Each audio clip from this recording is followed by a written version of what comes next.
Why does everyone hate on getting rich quick? Get rich quick schemes are the best. I want to get rich quick. I don't want to get rich slow.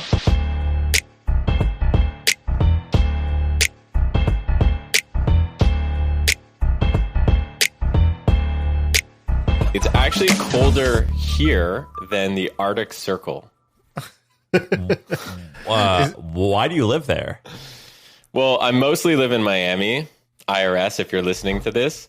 But I'm sometimes in a mountain town in the middle of nowhere. Sam, I saw you posted today that you've got about 20 acres in Texas, but I'm staring out at 95 acres of Arctic winterland right now. Is that cool or no?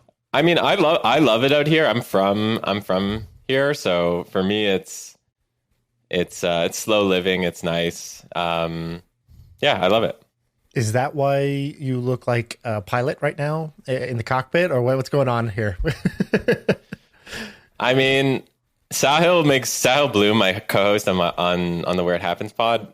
We do it together, and he always makes fun of this. But I'm a gamer, so I'm not afraid. I'm not afraid to admit it. Be who you are, man. Be who you are, Greg. So you're here because I don't even know why you were talking. I don't even know what we were saying. We were talking about the Will Smith thing. You had some hot takes. Sam had some hot takes. How can we start with anything else but the bitch slap of the century? Will Smith bitch slaps Chris Rock for making fun of his wife. I think we have a different opinion on each one of these things. Sam, give me your first. Where were you when it happened? How did you hear about it? What was your first take? I was laying in bed and I hear Sarah goes, "Oh my gosh, you got to come down and watch this. This is crazy." And I saw it. And here's the thing. Are you the type, by the way, do you just go or do you wait? Do you ask, what is it? No, I go right away. I can just tell. Go. All right. That's like a good guy right there. So here's the thing. Listen, I tweeted about this right away. And people were like, well, what would you do? The truth is, maybe the same thing. I maybe would do the same thing. But that's wrong. And if I would have ran up there and bitch slapped Chris Rock, I would have been tackled and taken away. And he should too. That's what should have happened. So I wanted to see him tackled and taken away, or at least not allowed to be on stage for 5 minutes to accept an award. That is ridiculous to me. I cannot believe that happened. Greg, give me where were you? What was your initial reaction? So my girlfriend texts me and she's like, "You're not going to believe what just happened. Will Smith just slapped Chris Rock." And then she's like, "Wait, I don't know if it was a slap. Maybe it was a punch." And so there was this confusion. There was this like 5-minute confusion where people didn't know what it was. So first place I go to is on Twitter. I'm on Twitter and I looked at the video and I was like, I couldn't believe it was happening, right? It was like, you remember when Janet Jackson with the whole Super Bowl thing? Yeah. Like, I feel like I remember where I was with 9/11. I remember what happens when the Janet Jackson boob incident of the Super Bowl. It's like OJ and then now Will Smith. Yeah, now Will Smith. So I wasn't happy with the videos that were coming out, but I found the Japanese and Australian videos. Did you guys see those? For sure. The uncensored, uncut versions? Yeah. Yeah. And that one where you got a better view of the punch. You know, I needed a better view. It was a slap, though. I don't know how good your view was. It was a slap. It was It was a slap. But what bugged me about the whole thing, and I'm glad you invited me to talk about Will Smith, because, you know, that's why I'm here, is I think that, okay, obviously it was a douchey thing of Will Smith to do. But I was unimpressed with how Chris Rock wasn't able to make a joke of the whole thing. And he could have made comedic history and he didn't. And I expected more from him. Wow, disappointed with Chris Rock. That is not the take I thought was going to come. That's why we bring Greg on for the when everybody zigs, you zag with the new take. Disappointed. But dude, Chris Rock, crazy impressive. He took it, man. He took it on the chin. He took it. He didn't tear up. He didn't, like, when you get punched in the face, sometimes you're not like crying, but your eyes water. None of that happened. He kept smiling, and he was a pro, man. Sam, you know what happens if you get hit in the side of the head. What's the first thing that you feel or you hear? your ears hurt and you want to like grab your face. Yeah, you hear this ringing buzz and like the sound. You hear this just giant ringing, and then you got to touch your face. He didn't touch his face, so that you got to give him respect for the chin that he showed. Yeah, the round that was a 10-9 Chris Rock round. But then Greg's right. Actually, he had. I mean, the world was his oyster. With all the potential jokes that he could have gone with, the one-liners. Like I can't believe they had you in Ali or something like that. Yeah, exactly. I don't even know what the joke should have been. Greg, what direction would you have gone with the joke? I would have said, and the winner to the biggest bitch slap award 2022 goes to William Smith. Yeah, exactly. Could have given him the Oscar for bitch slap of the year. Wait, but honestly, what was your take though? Okay, so I'm outside of a Cold Stone. Just gave my daughter some ice cream. We're trying to get back to the car. I don't know if you know how it is. Getting kids in the car is like, that's the battle every day. That's the battle.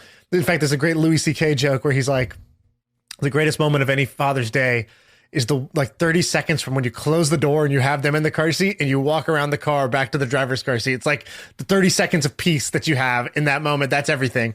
So I'm trying to get in the car and my wife has stopped. She's stunned. She's doing the like, oh my God face, looking at her phone, it was like a cartoon character. And I was like, what? It can't, like, whatever it is, it can't be much. And then she was like, no, Will Smith just punched Chris Rock. I was like, what? And so then I watched the video. She made me pull over. We were driving. I pulled over to watch the Japanese uncensored version because we just had to like debrief it in the moment. And I was Team Will Smith. I thought it was awesome, frankly. The only part that I thought was not cool was that when they first said the joke, he's laughing at the joke. So, bro, you can't laugh at the joke, admit that it's funny, and then basically 2 seconds later build up this rage and then pretend it was so not cool when it was, you were laughing. Like, we caught you on camera laughing. Wait, 2 seconds before that. You don't think that he should have any consequences? No, I didn't say that. He should have consequences. Okay. Sure. Okay. Sure. Lock him up. Throw away the key. Whatever you got to do. No. Jail times. I don't want handcuffs. I don't want jail. Just like hey, Will, you can't hit someone. You got to leave. Like that would have been sufficient. The thing they showed in the I don't know, the Taiwanese cut, they had the commercial break. I don't know if you guys saw this. Somebody comes running up to him. I think, oh wow, they're gonna be like, dude, what the fuck? We need to get you out of here. Sorry. It's his publicist just immediately giving him notes on how to play this. And so when he goes up for his speech, what do you know? The first line he says is, Richard Williams was a fierce protector of his family. That's the publicist feeding him the line of how are you going to spin this to your advantage? Who hates a guy who protects his family? And dude, guess what? I think it worked. I watched his speech. I think he's losing it. So in a way, I feel sorry for him. I definitely feel a little sorry. He looked a little off, right? He looked a little off. He looked like he's getting a little something's going on. And I hope he works through it and gets back. And also him and his wife, man, that's some weird stuff. Like what's going on? Like, did you see that thing called Red Table, her show where she just did a whole show with him on there talking about how she cheated on him and everything like that. And then she went to an award show with news. But I watch everything that's trashy like that. So yeah, I saw it. I saw it twice. Man, so that's weird to me a little bit. So there's this dynamic is weird. He's got a lot of pressure on him. I think he just kind of snapped. I think he's working through some stuff. But dude, so I feel a little sad for him. Everybody knows a couple that's like this, where they're kind of toxic. They're toxically in love with each other. It's like they got some weird Bonnie and Clyde shit where they kind of they make the wrong decisions. Sometimes they even hurt each other's feelings. But then they're if anybody else ever tries to encroach, they will murder for them. And it's bro, where's the balance here? It's us against the world. They love this us. There's these us against the world couples, and they're definitely one of them. Yeah, it was messed up. Do you want to talk about Alex Mosey? Yeah, what did you do? You were bro, I'm going deep on Alex Hormozzi. I was we are. So would have been nice to do before we had him on the pod. You do it 10 episodes later. I had a call with him today. Greg, do you know who this guy is? I don't know. Who's that? All right. Actually, I feel bad. I consider him a friend, but I don't know if it's pronounced Mosey or Mozzie. Alex Hormozzi. Is it? No, Mozzie. It's Alex like, Hermazzi. It's one of those things where it's like you've known him for a decade. Yeah. And it's like, you can't ask him now. You got to be like, I just call him Moz. I just go by Moz because It's one of the, I don't know like, how to say his name. dude, one of my best friends' name is Sieva. I don't even know how to pronounce his last name. And I've been best friends with him for 10 years. He's in my wedding. So anyway, this guy, Alex, so basically he had this company called Gym Launch. And it was really interesting because some people, and I wouldn't call myself totally on that side, but I understand it appeared a little scammy, but actually I don't think it's scammy at all anymore. He ended up... Wait, Sam, you got to describe the guy's look first. So he looks like a straight version of the construction worker in the village. What's it? The Village People. I mean, he looks like a construction worker. So he wears flannel. He's got this beautiful, thick mustache, long, awesome hair, like a Persian Samson. And he is just yoked. He's jacked. He's huge. And he's like good looking. And he's like, looks like Arnold Schwarzenegger a little bit. And he created this business called Gym Launch. And basically you would pay either $4,000 for one thing or $20,000 for another thing. And it was for people who owned small gyms, whether that's a CrossFit gym or a personal training gym. And he would basically teach you how to make your gym better because he owned gyms. And he would promise you something like you'll gain at least $75,000 in new revenue. But for a lot of people, he averaged that they would improve by $200,000 in revenue. But the business model that he had was crazy, and the results were even crazier. So by the time the business was 4 years old, he bootstrapped it and had paid himself $45 million in dividends. And then on the fifth year, I believe, he sold it and he netted something like $50 or $60 million. And so he was like, yeah, I paid myself $45 million. So I had about $25 million just in cash in the bank. Then we sold and I netted like another 50. And that story alone is crazy. Is that right, Shaan? I don't know if those exact numbers are right. But it sounds like you talked to him, so let's go with that. I don't really know, but yeah, but you got the product right. The kind of the hook, or what's interesting is most gym memberships are like, pay $20 a month and you get into a membership, and like it's hard to sell people that. And what he ended up doing was he was like, all right, well, people don't want a membership. What do they really want? They want to lose weight. They want to lose weight in 6 weeks or less. They want to lose weight so they look good on the beach. All right, so I'm going to basically sell you a program that's going to make you look good on the beach in 6 weeks. And he got good at selling for his own gym, where he's like, oh, I can get people to pay like $3,000 up front for like a fitness training package with nutrition meal plans and stuff like that. And then someone pointed out to him, I think like Russell Brunson or whatever, the ClickFunnels guy pointed out to him like, hey, dude, instead of just opening gyms and doing this yourself, you should just teach other gym owners how to do this. Like, that's a better product. Is helping a gym like add $100,000 in revenue in 30 days is a better product than like trying to open your own gym and use that method. So then he started doing that. And then that's kind of how he went. Now he owns something called acquisitions.com, where he'll like buy your business if you're doing, I don't know, 5 million or more revenue, something like that. Well, so he's buying course businesses and like applying his methodology. And so, but basically what he sold was, and this is where I went deep on. I was like, how did this work? This is crazy. So he basically sold not a franchise, but like an operating system. And so he used HubSpot as his back end, and he would get people to sign up to these ads that he was running. And you do an onboarding and you pay $20,000 and you get 4 months. And then after the end of 4 months, you could decide to stay in part of the group, and it's $45,000 a year. But you get this after you sign up, you get this checklist of things that you have to do. So it's like, raise your price to this, sign up for this software, use these emails, this shrimp campaign, get this many people to sign up by doing X, Y, and Z. Here's the ad campaign that you can just copy and paste and already use. And then he had a Facebook group where all the members could talk. And that was it. That was the business. It was super simple. And it was doing tens of millions a year in revenue and also tens of millions in profit. And I thought this was crazy fascinating. And I wanted to ask you guys, he told me a little bit, but what other niches would you use this for? And also, does this model even interest you? It seems pretty amazing to me. I've never heard of it. I think that if you did this for agencies, like digital agencies, that this is a no-brainer. So, I run an agency called Late Checkout. We're about 50 people. So we're starting to really hit some scale. And can you say your revenue? I mean, I don't want to say my revenue, Okay. but we have 50 people, so you can do some of the math yourself. I will say that, we work with some of the biggest brands in the world, and it's very lonely to be like the CEO of an agency. Like, I don't know if I'm overcharging or undercharging. I don't know if I'm, doing the right thing. Should I be doing more marketing, less marketing? So like, would I pay 2, 5, 10 grand a month for like something like this? Like, probably, if the ROI is there. Yeah, it's basically a sales machine, right? So what he said was, if you have a business and you have whatever number of customers you have, if I could get you more customers, that's clearly of value to you. And I think he basically tried to capture 10 to 20% of the value that he was giving. So, if I'm going to generate $100,000 in new incremental sales for you, how do I capture 10 to 20,000? And I'm taking the risk. If I don't do that, then I don't earn anything. I think that's kind of how he started it, at least. And so agency is a perfect one like that, because every client you sign is cash in the bank. And typically the agency might be good at one thing, but not necessarily good at going and getting new clients. So what you just read this guy's book, Shaan, Alex's book. I'm reading it right now. What do you think about it?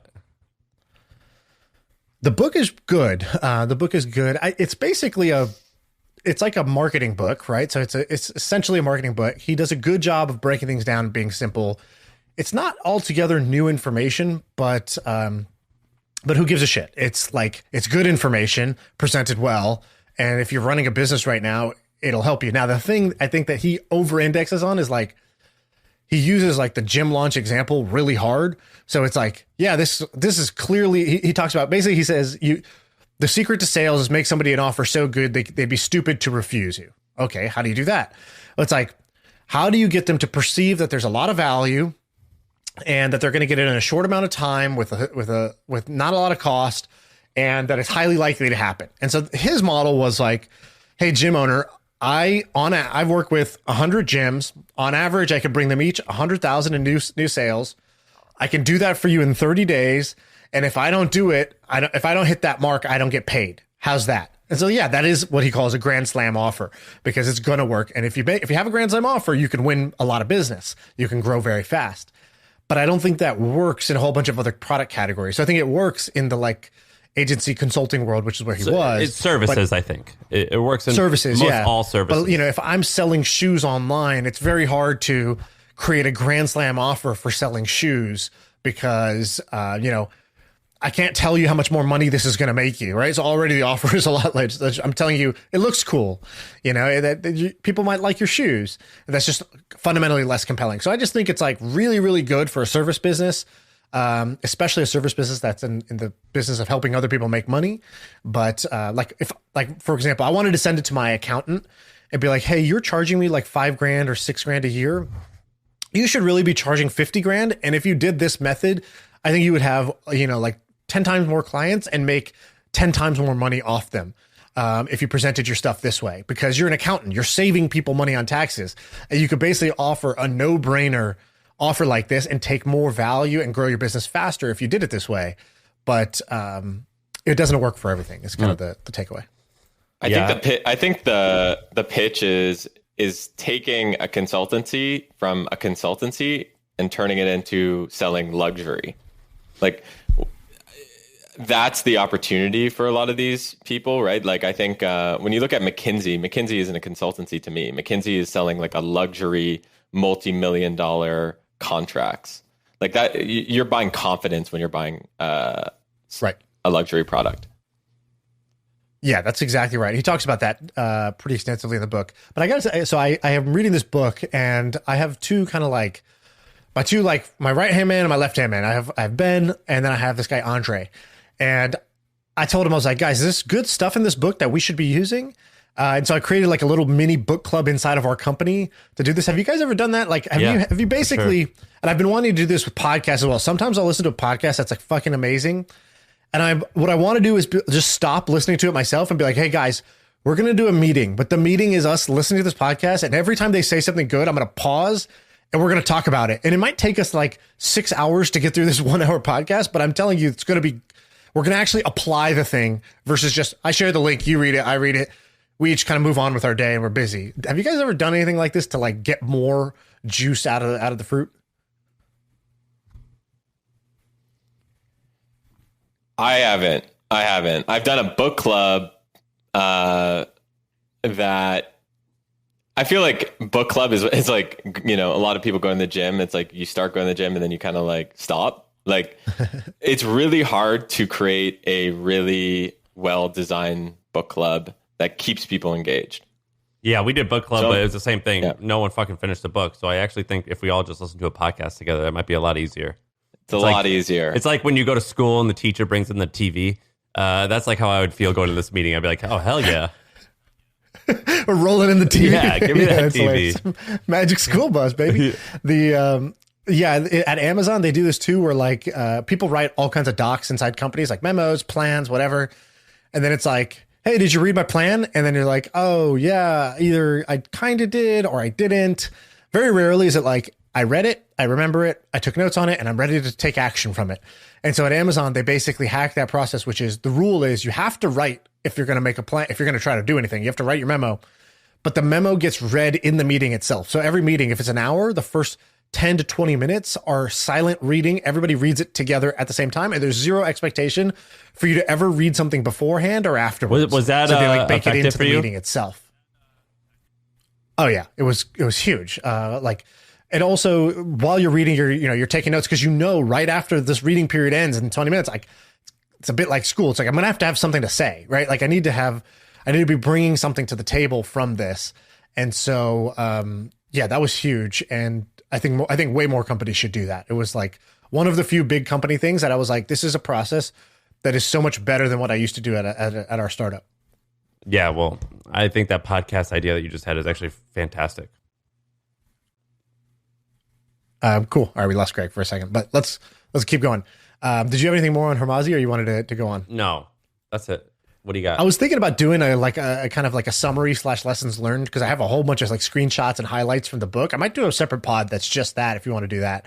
I'm down. I just bought the book. I've been watching a lot of his YouTube videos. There's just something about this person. He's very interesting to me. He's very interesting. He's so transparent to the point where it's weird almost. Like it's like I like he reveals so much. I almost don't believe you. No, I believe him. I believe him for sure. But he's revealing so much that I'm like, are you sure, man? You want to be talking about this? This is crazy. Like it's just weird. It's just weird, right? I mean, he talks like I don't think it's weird. I think it's smart, and that's why I say like, do I believe this? It's not that I think he's lying about anything. I think he's telling the truth. It's that when somebody is that forthcoming, it's sort of like, well, what's in this for you? And I think clearly it's I'm trying to get you to trust me.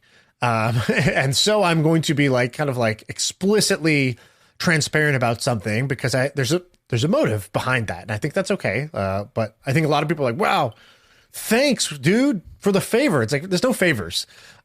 People do things because they have a motive. They want to build their brand in a certain way. They want to attract more readers or viewers, or they're trying to build trust in a way so that they can get some advantage, then that's okay. I think it's a good thing. I do it too. I do it all the time. Yeah. I've gotten to know him over the past few weeks.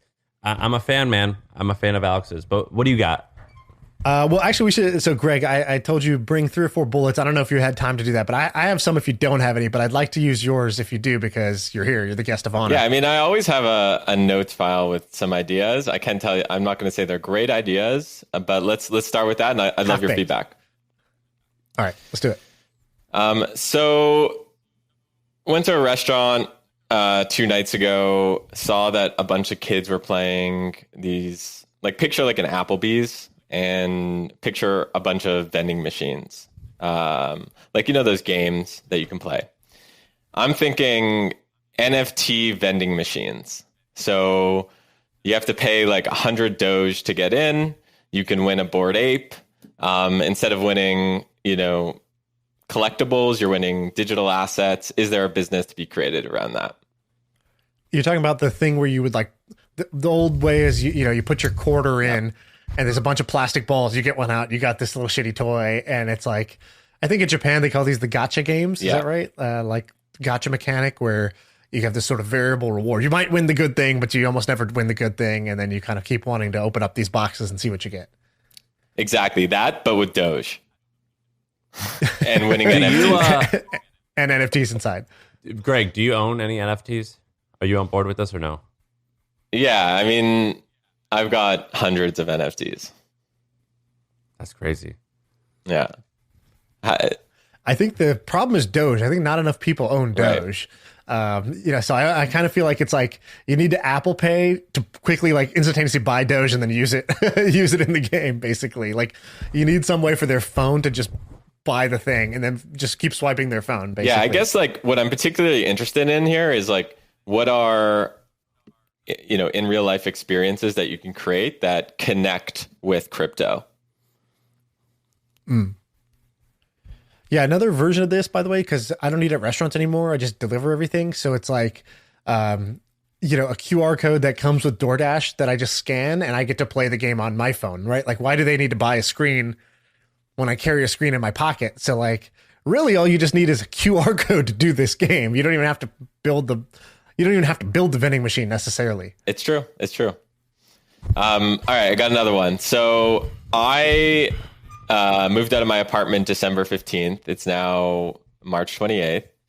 And my landlord hasn't returned my security deposit. Is that in America or it's in Miami? Florida? Where? Yeah, Miami. Ooh, there's a bunch of laws around that in California. Well, there's laws around it in Florida too. And I Googled it and there's a whole process you can go into it. I'm sure it's probably not as intense as California, but you have certain rights. There's a whole process that you have to go and eventually you go to small claims court, et cetera, et cetera. Well, how much was it? It's a few $100s, but it's just like the pain to like go through it. It's not really worth it. My security deposit is $5,700. So what I really want to do is scare my landlord, basically, right? That's what I want to do. So I need to get his attention. That's what I really need to do. So I Googled, sending a lawyer letter. I didn't want to call my lawyer because I was like at $750 an hour or whatever. It's going to cost like $2,000 for this lawyer letter. So the idea is a $99 lawyer letter on demand. Go scare someone, basically. What do you think? Have you scary letter? I love it. So listen, we got to talk about this, Shaan. You know where I'm going to go with this, right? Do not pay. You're going to petty court?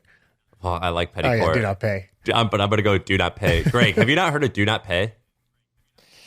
Yeah. So is do not pay that service that like if you have a parking ticket, you like send it to them and they deal with it and you get a percentage of it back or something like that?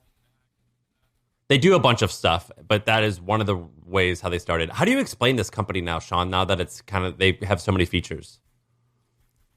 Yeah, I think it's just trying to save you money from shit that you shouldn't have to pay for, you don't want to pay for. So it started with like subscriptions you're not using. All right, cool. Unsubscribe me from a bunch of subscriptions I'm not using. Then it became, then they also added, like go contest this parking ticket because like, I don't know, 20 or 30% of parking tickets are like filled out incorrectly and you actually shouldn't have to pay. And if we save you money, we will keep a little bit, but it's just, you do no work.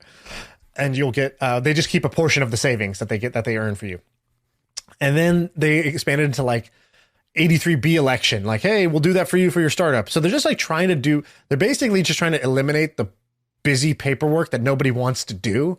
And they're like, we'll just take care of that shit for you. How would that feel? And a bunch of like people like us who are like millennials who are like, I just don't know how to do it. I don't want to do it. I don't like printing things or going to the post office and like doing all this shit. Yeah, please take care of this for me. So it's a time saver company is how I think about it. And Greg, I had a landlord. I had a $16,000 deposit. This was for our office when COVID shut. Our office lease just so happened to end right around when COVID was happening. So we got really lucky and we just canceled it. And this guy would not give me the $16,000. I found out, dude, I got crazy on him. I found out where he lived and I showed up at his house and he wasn't there. I found out where he worked and I showed up there and he wasn't there. And I used do not pay to send him like a letter. And finally he got back to me. It was like, oh yeah, it just slipped my mind. Like he was like, no big deal about it. And I was like, dude, I've been hounding you for 6 weeks, man. Where's this money?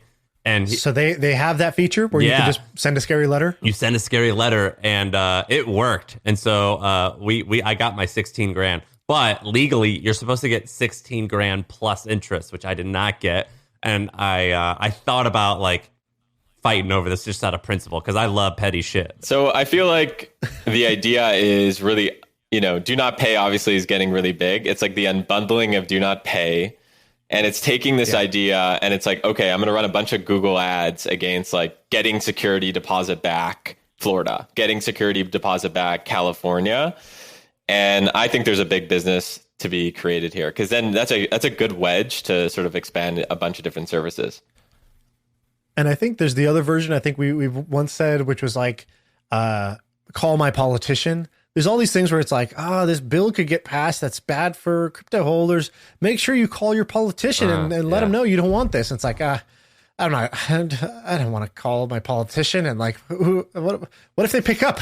What am I going to say? There's all kinds of problems with this idea of calling. I don't like calling. What happens if they pick up? I don't really want to go down that road, but I would happily, sort of tip, $10 to just have someone annoy the shit out of my politician about this issue that I care about. Like if my donation funded like 18 annoying calls, like if there was just a website that said, would you like to donate $10 to the cause? And that will fund 18 annoying phone calls from Sri Lanka to this politician. I'd be like, fuck yeah, put me down for 20.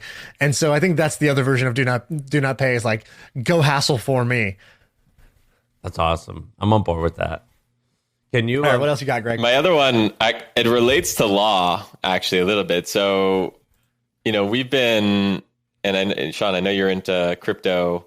So I've been spending a lot of money on, crypto accounting and crypto law firms. And I think that there's an opportunity to create a Web3 crypto accounting firm and a Web3 crypto law firm.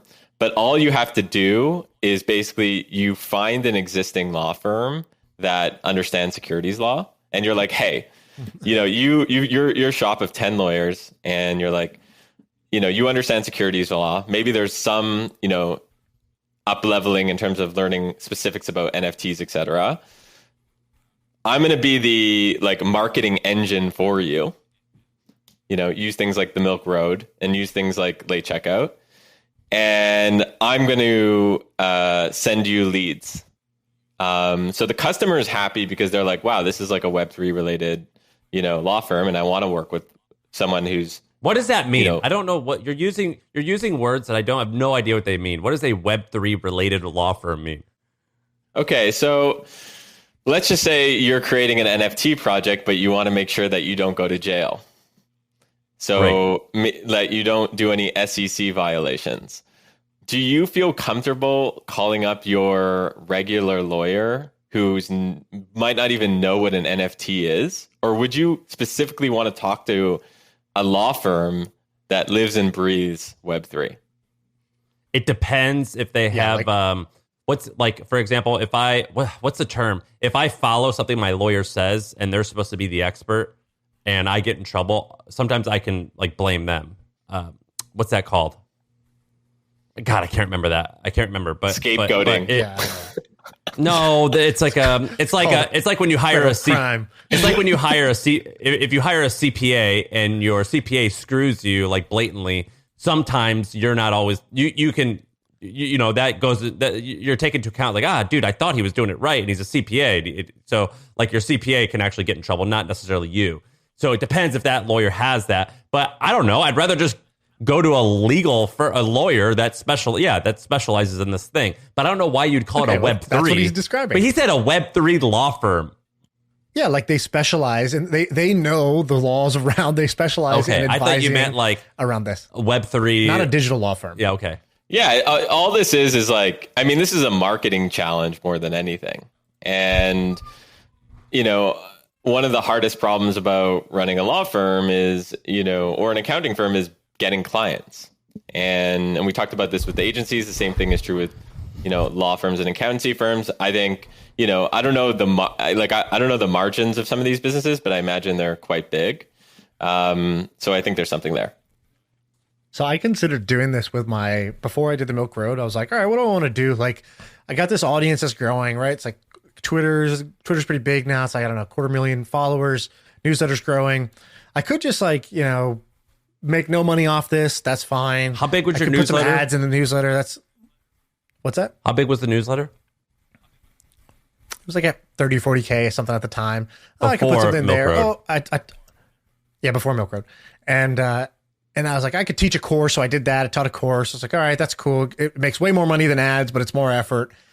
And then I was like, what's like the highest value business? What's like the best fucking business?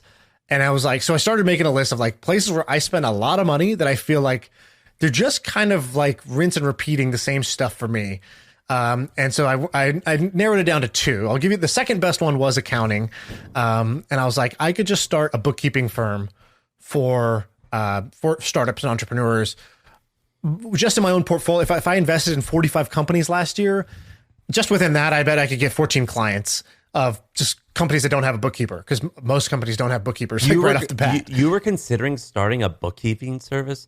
That's like the I was worst like, what's the most idea boring thing I could do for you. That's a horrible idea for you. Because I was just going to be the marketing front end. I wasn't going to operate it. I was just going to buy or hire like a good bookkeeper and be like, cool, you're going to do the books and I'm just going to send you clients, and you just close the clients and we split this 50-50 or whatever. And so that was one idea. The better idea is insurance, because insurance is like the best business of all time. And because for insurance, you don't even really do insurance. You just broker the insurance with another like carrier, basically. And most businesses don't have, especially like e-commerce businesses, you need business insurance, and you don't know, like I didn't know exactly which insurance I needed, how much coverage I wanted. Most traditional insurance firms don't cover e-commerce, which is insane to me. And so I was like, all right, well, I could just do that. And so that was another one, which is, startup / e-commerce insurance was another one. I basically did the math and I was like, I could make so much more money doing that than if I ever did like ads in my newsletter. If all I did my ad was say, hey, by the way, don't go to jail. You should have a bookkeeper, like, hey, don't lose your business because somebody, whatever, chokes on a button. What was your math for the insurance? What was your math? First of all, I think you made 100% the right move doing what you did, because those businesses do not fit your skill set or mine at all. Of like insurance, like being on top of things like crazy amounts, sweating the details. But you're assuming I'm going to run it. I'm not going to run it. I'm just going to find a good person. You and I both know it's never that easy. Send them leads. But all right, so what was your math behind it?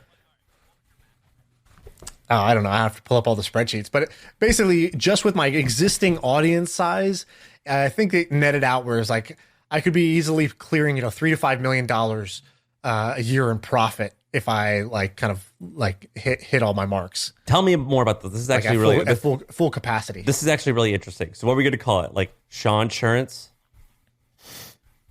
What was the name? No, it's going to be something, I don't know. The name was the last thing on my mind. Okay, so I even talked to I had this one accountant who I really loved. There's this like Ukrainian woman who's like this like amazing accountant. She was the first accountant I talked to that felt like they worked for me and not like they weren't just like a narc. And so she was like, have you thought about this? Like, does your business need a vehicle? Because I think right now, if you just last week of the year, if you just bought a vehicle, we can actually like depreciate that and use that against your books here. Like, she was giving me ideas that were completely legal, but she wasn't just sitting there and saying, yeah, if you give me all your paperwork and your receipts, I'll file your taxes for you. It was the first person who was saying, wow, you're paying a lot in taxes over here and over here. Let me just make sure I'm, saving you money. And so that was the first person. So I was going to basically talk to her and be like, hey, should you do this? Do you want to do this? Do you want to like leave, start your own firm? I'm sure you're scared of all that, but guess what? You would just do the thing you're really good at, which is doing people's, like tax strategy and accounting, and I will get you all the clients. That was, the core premise. But of course, I went down, I said I created a free crypto newsletter because I just figured it'd be more fun. Dude, I think these are great ideas, by the way. I think you made the right decision, but this is crazy interesting. I wish you would have told me that you were Can I tell you this. about a fucking genius idea that came out of that? So I don't know if you've ever like onboarded, well, like you've probably done some onboarding with some software that you're trying to use or some company you're trying to use. So for example, with this bookkeeping company, right? The one I eventually hired for my e-commerce thing. They sent me this like super long checklist. It was like, all right, great. Excited to work with you. Do these 54 things and then we'll get started. Like that will be the start of your journey. That will get you to the starting line. It's like, go to Shopify, give us access. To do that, you need to go to view accounts, permissions, add us there, add us as a bookkeeper, blah, blah, blah. Now go to QuickBooks, do the same thing. Now go to Stripe, do the same thing. Now go to Bank of America, do the same thing. Like And there was just all these fucking steps. It's like, then send us this, then send us this. And it just felt, and it was all done in Excel, right? So I discovered this startup that basically takes that process and just wraps beautiful user experience around it. And I saw it and I was like, this is so smart. I invested in it instantaneously. Didn't have a meeting with the founder. I was like, I totally buy it. In fact, any word you say is only going to make me less bullish on this idea because I am already convinced this is like one of the best ideas I've ever seen. So it's called Doc. So it's doc.us. I don't know if you guys have checked this out. Julian Shapiro sent this to me after I was like seeing this problem. And then coincidentally, he sent me the same idea. So here's how it works. So basically it just creates like kind of like a Notion space. So the company who's trying to onboard you, they just create this thing that's like, it's like this just a beautiful experience. So it's like, hey, Shaan, so glad to have you on board.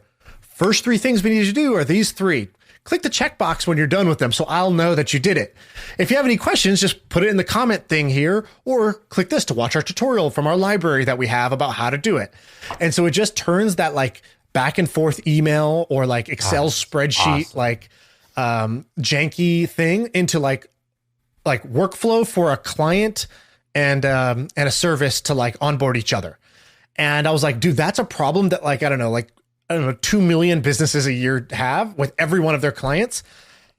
This is going to work. I think this is going to work. What do you guys think of this idea? Brilliant. Well, I love it. I just got a mortgage after my landlord stiffed me. Same thing. And, you know, I go onto Chase's website and I don't know if you've done this, but you go on Chase's website, you go to a mortgage and there's like 1,000 things to do. Plus you're like transported back to 1996 because you're in this like weird thing. Yeah, exactly. There's like JavaScript breaking everywhere. There's like, you like forgot about Flash and like Flash is somehow in there. My banker calls me and just like, you didn't finish this one thing. And I was like, what? She's like, I added it to your client portal. It's like, dude, I don't get a notification. I don't go check that. I hate that place. I fucking hate that place. Yeah. So yes, this is one of those no-brainer ideas. I hope that they actually embed, like create an SDK. They do? Okay. I think that, I don't know if they already do or they're going to, but that was like a big part of, I was like, this can live inside of your app or whatever. So you could just kind of like onboard people right there inside their experience. This landing page is beautiful. This is a beautiful website. Yeah, so it is absolutely beautiful. But I have a question for you guys, because it relates actually to this and also Gymshark and even the lawyer stuff, which is, you know, sometimes when we're creating businesses, you can do one of 2 things. You can either like create something brand new, which is like this, or create like a new gym, like a new way of, you know, doing something, or you could like help existing people, you know, do some marketing, make some money that way. Do you guys, you know, and the Silicon Valley way is very much like go raise a bunch of money, invent something new. And it's really frowned upon to do, you know, the marketing piece of it and sort of positioning on top of it. What are your thoughts? And, you know, do you think about that a lot? You know, because I've been thinking about it a lot. Say it again. So give us 2 examples. So I'll give you an example. Give us 2 examples. So, you know, my last company, the founder of 24 Hour Fitness invested in my company. And he told me that before the 1980s, there weren't membership-based gyms. Like it was a new thing. And he invented the first one and it became 24 Hour Fitness. I think they sold for $3 or $4 billion. It was a major success. And then there's a lot of people who copied membership-based gyms. That's an idea of going 0 to 1, creating an absolutely new product. Whereas what he could have done was created a Gymshark of that era or whatever and consulted. Gym launch. Yeah, exact. Gym launch, sorry. And consulted to, you know, add additional revenue to existing, you know, trainers, etc. So the question is, you know, how often you are thinking about creating something brand new versus, you know, just kind of a money-making additional marketing layer on top of? Sam, what do you think about that? I don't think I think of it. Anything that I think of, I don't think any of it's brand new. I think zero. Close to zero, I think about that. Do you agree, Shaan? No, I think there's sometimes new things, but it's extremely rare. It's extremely rare. Extremely rare. But I would even argue that most anything that's new, you could probably actually say, oh, well, it's just like a different version of blank. You could trace back, right? So like, let's take Airbnb, for example. Airbnb was clearly like kind of like this breakthrough product, became this huge success. And it's like the category killer, the category leader for sharing economy, whatever. And now it's like bigger than hotels, like than all hotels, whatever. So it started off as this fringe thing. But there was like couch surfing before that. And like that was like a product that did a very similar thing. You know, and VRBO, and there's other stuff that's like around it. So I think you're right that it's very hard to do something completely original. But let me frame it slightly differently, which is, it seems like what Greg is almost saying is like, do you want to go for try to have either a new behavior or an existing behavior? Or another way of looking at it would be, do you want to create a product or do you want to have a service company? Right? Like it's kind of, to me, that in those examples is like 24-hour fitness was like a new product you needed customers to go buy versus servicing, you know, trainers and whatever, whoever else. That's like a service business that's going to have great cash flow and doesn't require you to have this like winning brand and new product and new customers from scratch. Is that kind of, is it more about the services versus product? Is that the exactly. Yeah, I think you know, Shaan and Sam, like, you know, having spent time in SF, I feel like when I got to SF, I was all about new behaviors. That was really important to me. And Shaan, I know that was true for you too, because like Blab, you were always pushing, you know, the envelope with like, you know, and Bebo is like new, you know, user interfaces and like new friend finding and new ways of doing things versus now that we're in our 30s, it feels like we're doing less. And this is just an observation, and correct me if I'm wrong, but it feels like we're doing less of like the new behavior type stuff and more of like, hey, let's just like iterate on this thing and like focus it on this niche and do that. There's this guy named Roger Dickey. I don't know him. I think Shaan knows him, right? I never met him. I think Greg actually knows him. Oh, yeah. Right. So I don't entirely know his full background, but he used to do like a bunch of high tech stuff. I know that he had the what's the startup that helps you code stuff? It's like a new agency. What's it called? Starts with a G. Gigster. Gigster. Okay, and before Gigster, Greg, what was he doing? He was doing something like very traditional Silicon Valley, right? I just know him from Twitter, but yes, he was doing. He was the co-founder and CEO of Gigster, which was huge. But he did it through a really interesting way. I think he did it through a search lab. Do you guys know what a search lab is? Yeah. But I think before that, like he maybe was at Zynga or something like he made like a Mafia game or something like that. Yeah, like something. No, he made Mafia Wars, right? That's what it was. Yeah, he made Mafia Wars, which at the time was cutting edge. Now his latest business, I think it's called Revolution. Is it called Revolution? Made. And they are renovating bathrooms. And as a recent homeowner who needs a new bathroom, I went to the website and I was like, this is sick. I love this. I'm in. And it looks from the outside like the company is just crushing it. I saw another guy, the guy who started Casper. His name's Luke. One of the 4 founders, his name's Luke. I think he has a new business that's also renovating bathrooms or maybe kitchens. And I thought it was interesting that these guys, Casper, not exactly like cutting edge, but kind of new behavior, buying a mattress online. Roger Dickey, you know, definitely new behaviors. They're going to like these like older businesses and they're definitely using technology. But at the end of the day, they're not like they're not inventing anything new. They're just inventing maybe a more efficient process. And in my opinion, those things are far more interesting. And it's kind of intriguing to me that these guys are doing that as opposed to some new cutting edge thing.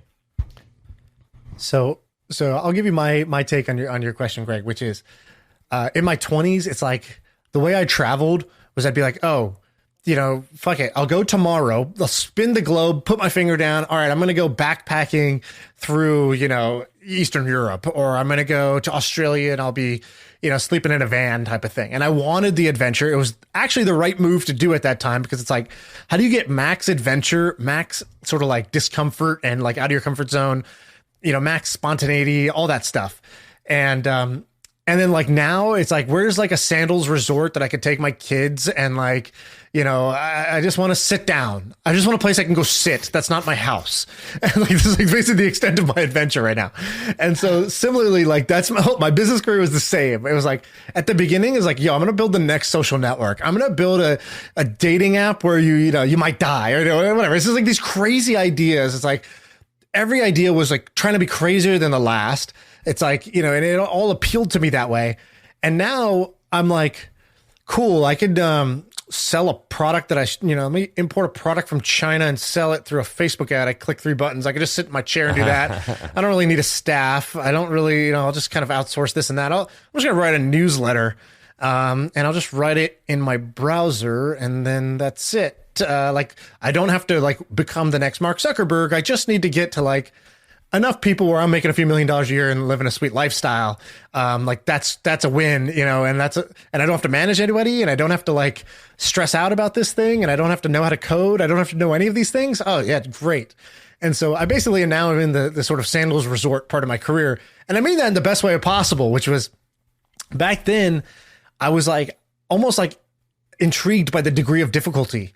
And now I'm completely put off by the degree of difficulty. And instead, I just do the thing that sounds like what's going to be easy, simple, fun for me.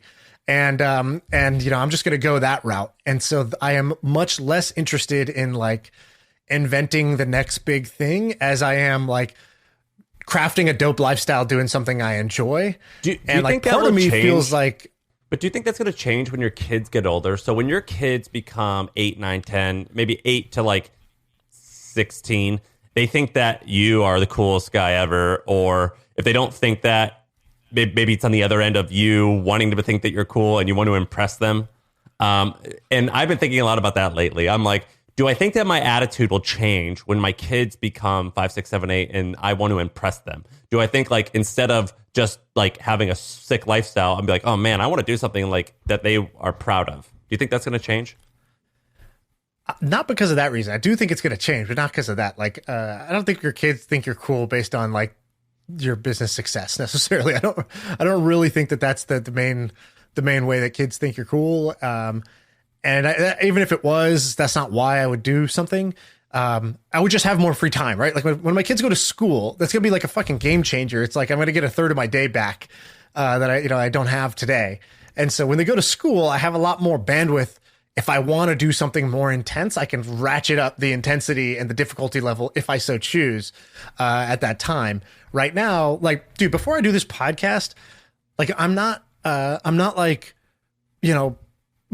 researching every detail for the 20 minutes before this podcast. Typically, I'm like reading this book called Goofy's Adventure to my daughter, putting her down for the nap. Like that's how I prep for this pod. Like 20 minutes before is like I'm literally reading Disney books, putting my daughter to bed in time to come back out here, right? So it's like there's a lifestyle I like right now that's doing this, and so I'm optimizing for that. I think in 5 years I'm going to be picking a very different challenge than I'm picking today, just because it'll be time for another chapter. And I'll probably be like, that lifestyle shit's boring. I want to go do something big. Or I'm going to be like, fuck business. Business is stupid. I'm going to go like try to write a comedy show, and I'm going to like try to sell a show for TV. Like, I don't know. I'm going to do something else with my life. Every 5 years, I want to kind of reinvent myself in terms of what I'm doing. So you've come a long way, Shaan. So one of the first times I met you, you invited me to the Bebo launch party. And I was like, could I bring a plus one? You're like, sure. I bring this friend who is visiting, and we walk into this warehouse or something in San Francisco. I remember we had to like walk upstairs and like. Where was it, Shaan? It was in a, like a car repair. Yeah. Like a garage just like for car repairs, whatever. I don't know. I forgot how to speak English, but like basically Michael had bought one of those, like got rid of all the car maintenance stuff and just turned it into like his man cave. And he hadn't filled it up yet with his like fancy cars and cool shit yet. So it was just an empty warehouse in the middle of San Francisco, downtown San Francisco. And we threw our launch party there before he filled it up. So I'm there with one of my buddies from this small town in Quebec. The guy has never left his town basically in his entire life. So he had landed in San Francisco. He's staying with me. He gets into this, car shop or whatever, and it's like dark and there's smoke and there's lights everywhere, and then you walk in and there's all these people and there's lights everywhere, and he like literally whispered to me and he said, "Is Kanye West coming to this?" Did you say yeah? You should have said yeah. And it was like one of those moments, like I'm sure a bunch of people have like watched The Social Network when it's like Justin Timberlake is like talking to I guess it's Mark Zuckerberg in the club, and it's just like it's intense and it's like larger than life. And you were kind of like living that lifestyle in San Francisco. Not like, I mean, I'm painting you as very playboy, and I won't say you were 100% playboy, but in the sense of like you were living that lifestyle, you were doing that like Zuckerberg thing. And now you're kind of doing the complete opposite. And my question to actually both of you, but particularly for Shaan, is if you could redo it, would you have done more of these product bets that are it's really less risk? Like for example, Milk Road, like there wasn't that much risk there. Let's be real, Zero. right? So like I feel like people like now that we're in our 30s, we're focusing on different niches and we're taking things that are working, different communities, and we're just pushing that out there with low product risk. Would you have done that, or do you think that you needed to do these crazy bets in your 20s to be where you are today? I have a very easy answer, but I'll let Shaan go first. No, go. No, I want you to go first. I want to hear what you're going to say. Playboy Shaan. Well, as Playboy Shaan, by the way, for that, I flew in this painter that I had met, and he did, I don't know if you remember this, he did a live painting where he's painting this like abstract thing. He's breakdancing while he's doing it. And this is a guy I had seen at a fair in Greeley, Colorado, many years before that. And I was like, "Hey, dude, I have I have a company that has like a bunch of funding. Like, you want to just like fly out for this party and do something dope? Do that thing you did at that little town fair. Do it in front of like hundreds of people at this thing." And he's doing it. And then at the end, he spins the canvas. And what looked like this crazy abstract thing was he had painted like a fucking Bob Marley upside down. And it's like, he does this, like, whatever, he flips the thing and then he's like done and he slaps it with his hand that's full of paint. And it was like, that was the moment. And I was just like, that party was dope. That was a dope party, actually, now that I remember it. So do I regret it? Well, now that I'm thinking about that party, no, I don't regret it. That was pretty awesome. I'm glad I did it because I'm happy with where I am now. Having said that, there were so many things that I did foolishly during that time. And I'm not just talking about like, I wasn't as good at this thing as I am now. It's like, no, like there was so much opportunity right under my nose and I was blind to it. And like one of the biggest like scary things for me now is like, what are those things today that are right in front of me that I'm too stupid to see? Just like I was too stupid to see it 7 years ago when I was doing that other thing. For example, Greg, you were in our early mastermind groups and the founders of Calm were there and they were talking about how hard it was and how they're just, it was just Alex. He was just kind of like, yeah, it's hard to raise money right now. I'm trying. And we were just like, dude, it's a cool app, man. You should stick with it. He's like, yeah, I'm going to just keep going. And like, that's a $2 billion plus company now. And we were helping him like, dude, why didn't we cut the check? You were there too. I don't know. You didn't cut a check either, did you? I remember at the time, like, if I'm being honest, like I felt that it was too niche. Like I was like, like, Shaan, you and I were focusing on like, we were doing big stuff that was going to be big. Exactly. Here we are 1 acqui-hire later. Exactly. And he's got the huge company. Exactly.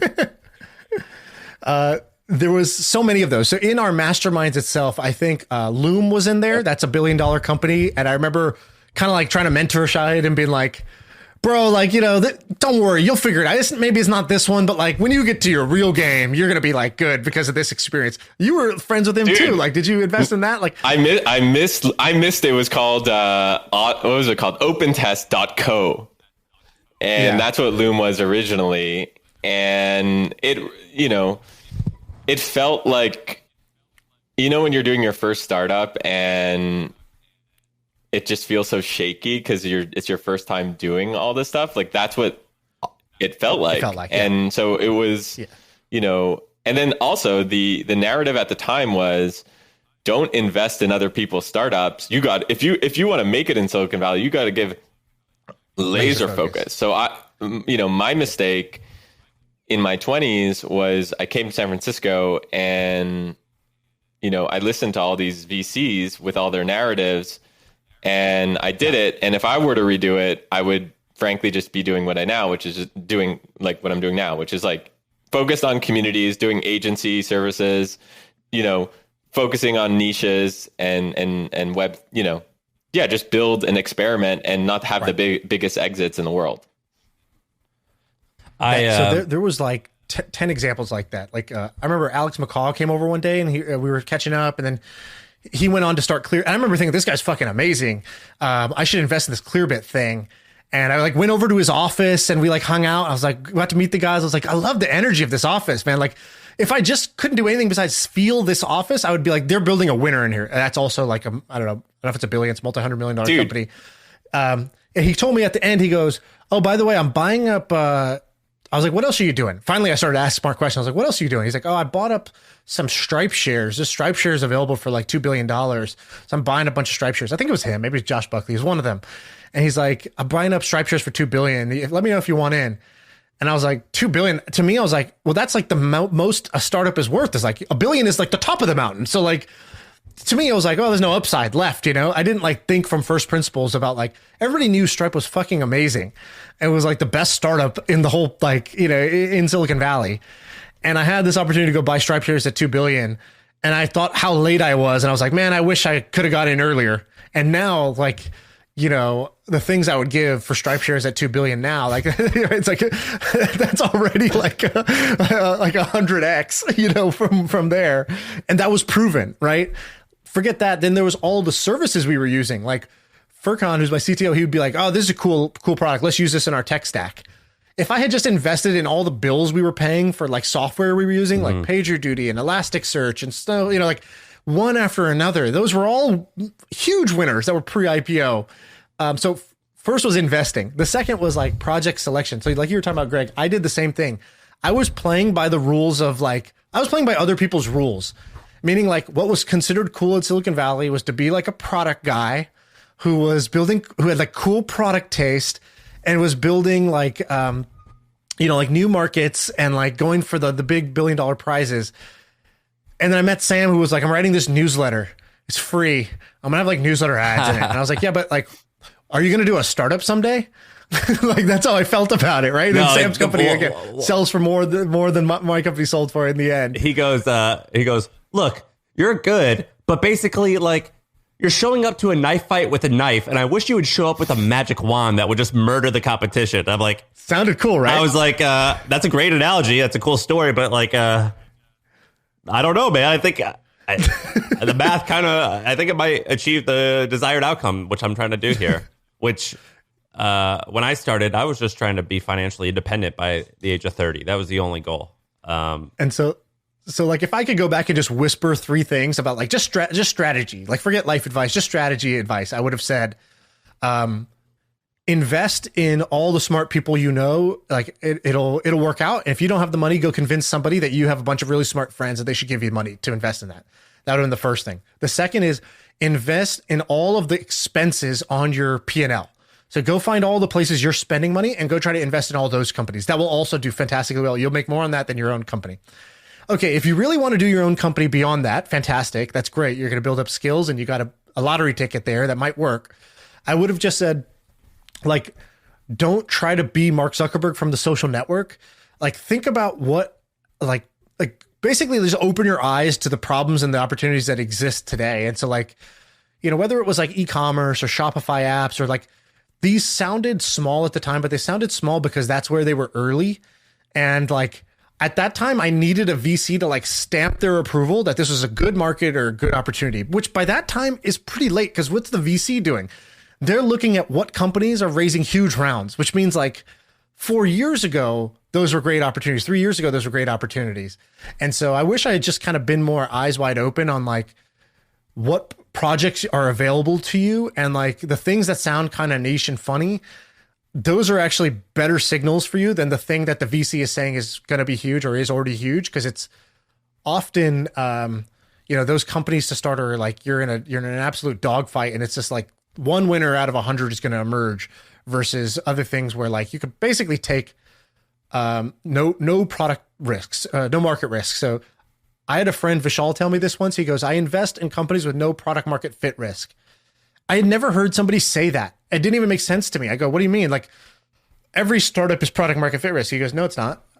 Like, what? And he goes, he was the one who convinced me to buy Bitcoin initially as well. He was like, Bitcoin's going to be the biggest thing in the world. He's like, I just put basically all the money I have into Bitcoin. I was like, what the fuck? This is like back in 2016, 15. Nobody was really saying that back then. So for the product market fit thing, he goes, for example, I just invested in a company that's making a robot that makes pizzas, and it makes a perfect pizza every time, 24/7, at a lower cost than a human being can do it. He goes, I don't know if they can. He goes, there's a ton of engineering risk. Like, they may not be able to technically do it, but if they can do it, there's zero market risk. Every pizza shop will want this over paying an employee to make imperfect pizzas only in certain hours, call in sick, and blah, blah, blah, like for a higher cost. And I was like, oh shit, that's true. There are things that have zero market risk. And I was taking like maximum market risk before. So like, that's the other strategy, is like, you don't have to take as much market risk. The thing you're doing now, Greg, is like way less market risk. The thing I'm doing with Milk Road had like zero market risk basically. And there's just there's a lot of money. There's life-changing money that could be made and a lot of fun that could be had without taking on unnecessary risk. What happened to that pizza company? I think they're still in engineering risk mode. They got like a big contract from Domino's, but then their CEO was in trouble for something, so they hired a new CEO, something. Like, again, these are legit engineering risks, so I'm not like, that doesn't mean they'll all work. But like, what I'm doing with the newsletter is like neither technical risk nor market risk. Yeah, it's operational risk. It's just, are you going to be able or wanting to do it for a long time, which is pretty good. Like, that's a pretty good thing to try to overcome. Right. Yeah, it's really tough. I remember coming to San Francisco and hearing all these narratives and these VCs telling me this, and also entrepreneurs sort of repeating a lot of this stuff. And I will say it's tough to go against what these stamps of approvals say to do. Like, you have to tell yourself every day, like, and I have to do that too. Like, when I started a services business, most of my Silicon Valley friends were like, a services business, like an agency, that's what you're going to do? And you just kind of have to push forward and really just remember that, just because certain people on Twitter say a certain thing, or Sequoia or Andreessen say a certain thing, doesn't mean you can't have a great, like, I would say you can have a better lifestyle not being Mark Zuckerberg than being Mark Zuckerberg. Yeah. Yeah, exactly. The Pope's Catholic, bro. A brown bear shits in the woods. Right? Obviously. Yeah. What was that? A brown bear shits in the woods? What does that mean? That's a Sam Parr special. That's a Sam Parr special. Yeah. Is that the number 7 Sam Parr special I just ordered? Because I think I got it. Does a brown bear shit in the woods? Yeah. That's why people listen to this podcast, though, for a couple of Sam Parr specials. What did you say? Did I just order a Sam Parr special number 7? Because I think I just got it. Yeah, that's exactly. Good. By the way, I made a joke recently where, Shaan, you go, yeah, so there's these short traders, and I said, oh yeah, how tall is he? And you just like totally skipped by it, and the people in the comments on YouTube were like, I think the joke was funny, but it was definitely funny that Shaan just ignored him. No, people were like, dude, how did you not acknowledge that absolute gem on time, on target? You were quick with that one. Yeah, it got no love, and the commenters pointed it out. You're the new Chris Rock, man. You're the new Chris Rock. You're a better version of Chris Rock. Thank God this is digital. He's gonna bitch slap me right in the face. Dude, I can't believe that happened. I'm gonna, like, right after this, I'm gonna go see. I can't wait to see Will Smith apologize. Oh yeah, he's for sure gonna come out with something. By the way, the form on his slap, if you look at the photo, full extension, crossbody. I mean, like, I've never slapped anyone. If I tried to slap someone once, I'm not going to have perfect form. That guy has to have slapped before, because You don't just wake up with perfect form on a slap like that. Like just look at the extension and tell me that's not his 12,000th slap. Smith is a habitual slapper, man. He's a perpetual This guy has slap slapped before. We gotta stop this guy before he gets out of control. I wonder. He's definitely slapped before. I wonder, as he was walking up the catwalk, there was like 5 seconds there. So I wonder what he was thinking. Like, was he like, you know what? Am I going to punch him? Am I going to slap him? Like, I wonder what was going through his mind. I think he's off his rocker a little right now. I've done that before to my sister where like I knew I was mad and I started to charge. She's 5 years older than me. So I was like, a kid at the time. And I knew I was mad and I have to do something, but I had no plan. And so I had like 3 steps to improvise the plan. I remember this, and she always tells the story. We were in the kitchen and I was pissed because she made fun of me. And I'm 5, 6 years old and I was walking and I am in the kitchen. I just grab a butter knife and I go, Nisha, this is the end. That was my statement. And like, she was like, the end of what? And I was like, the end. And like, nobody knows what happened after that. We both just blacked out. She thought it was hilarious that I had, said like a movie line, like a loser. And I was holding this butter knife. And I don't know what I was going to try to do, but it wasn't going to work. She could overpower me pretty handily at that time. The Shaan Puri special. All right, that's the episode. By the way, Greg, you said something. Don't end it yet. I want to leave with Greg got my wheels turning. Even while we're joking, my wheels are still turning about what you just said about the narrative. Here's my challenge, each of us. What's one narrative that you think actually you should be going counter to that narrative? Like there's a narrative that we hear as entrepreneurs, as people in kind of tech. And like, what do you think is the like, actually, I don't know. Maybe it's this other thing instead. So if anyone has one, do it. But otherwise, I'll give you one. Yeah, go for it. So mine would be, I'll give you 2. There's the inside crypto. There's a narrative that's basically like, oh, there's all this innovation happening. It's like the next protocol, the next token, the next whatever. I'm pretty sure that if you just buy 3 or 4 things, like if you buy Bitcoin, ETH, I put Luna in there now. Just buy those 3 and you just chill. Either all of crypto is going to work and those will work amazingly, or crypto's not going to work. And no matter what you did, like if those fail, if those don't go up dramatically in value, crypto just didn't work and none of the shit will work. And so I think actually basically like for a while, the best strategy was Bitcoin and chill. And now it's ETH and chill. I basically think it's still the same. I think it's like buying 2 or 3 tokens and not even needing to know anything more, just chilling on those is probably the best investment of the next like 10 to 15 years. It's going to outperform everything during that time. So I think like going deeper down the rabbit hole and like learning more is actually going to fuck up your returns versus just buying the main ones and just holding for like 10 years and not thinking about it. That's one. And then the other is I think that angel investing doesn't make much sense anymore. And I say this as somebody who angel invests.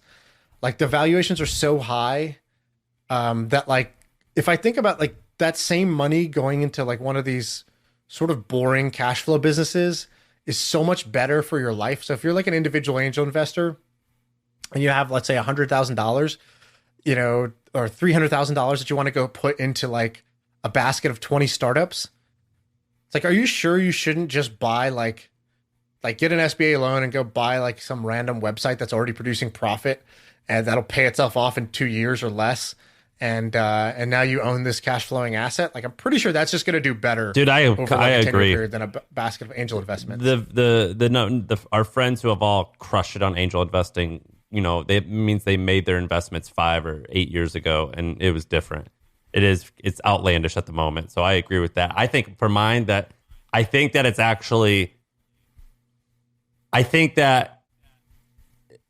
that you only have a few swings in your career, and a lot of people are like, oh, you should be patient and you've got a lot of time to do certain stuff.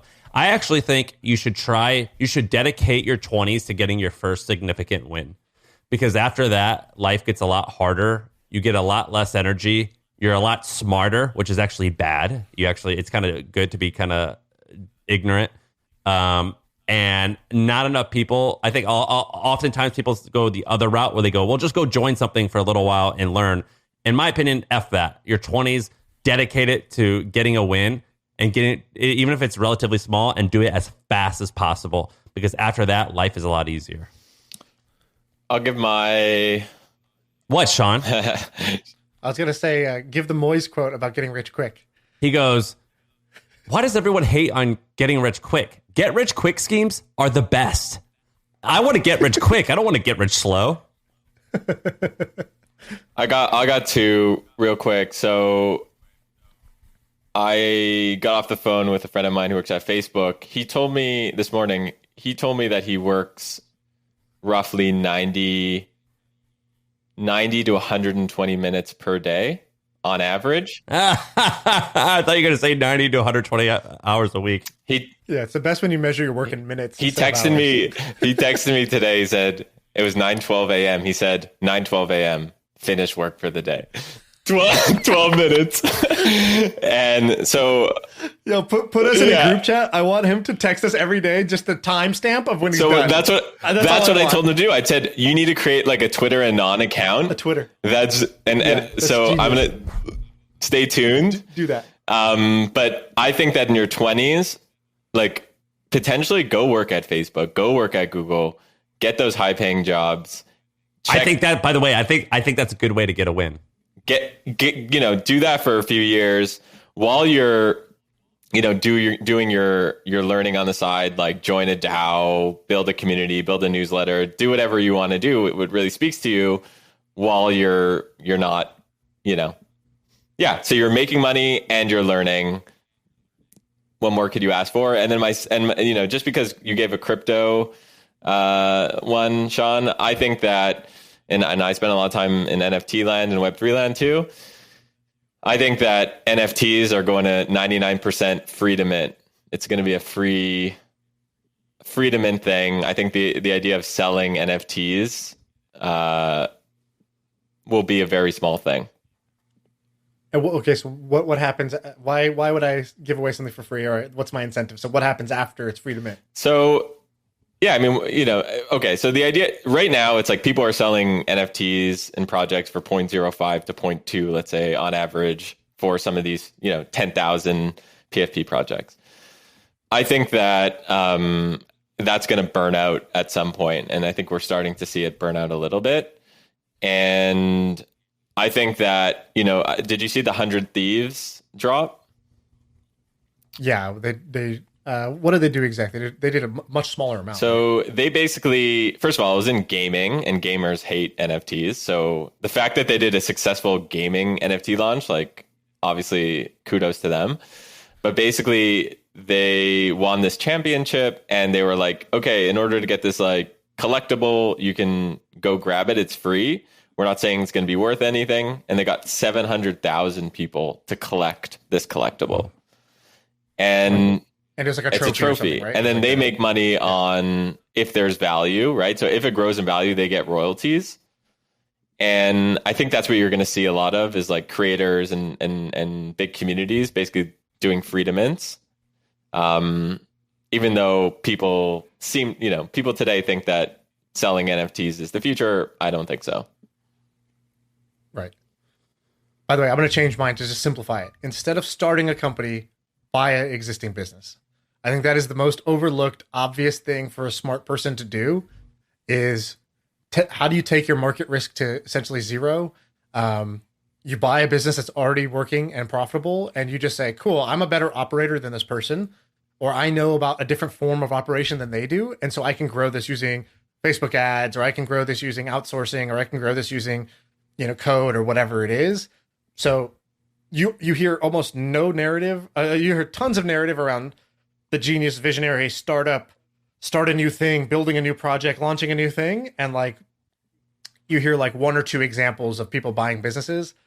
And I think that for most smart people, buying a business is a far better idea than starting. Yeah, but when you're in your 20s, my pushback to that is like when you're in your, let's say, early 20s, like, do you know, like you're saying that now, but I think like, yeah, you do need like that operational experience. And that's where my point is, you got to like, it's worthwhile to just potentially take a high paying job and then on the side kind of like experiment and do stuff.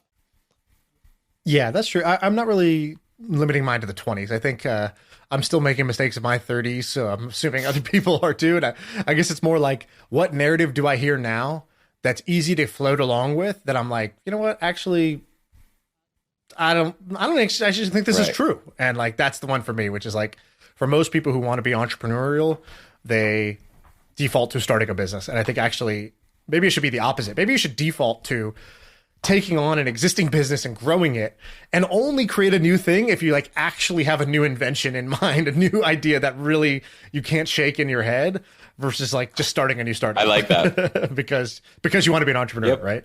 All right, I think we lost Sam. We got to go. All right, Greg, thanks for coming, man. Where should people find you? Twitter at Greg Isenberg, or on our pod where it happens. Or in the mountains of Canada. Or in the mountains of Canada. Unless you're the IRS, in which case he's in Miami. At least 180 days out. At least. All right. See ya.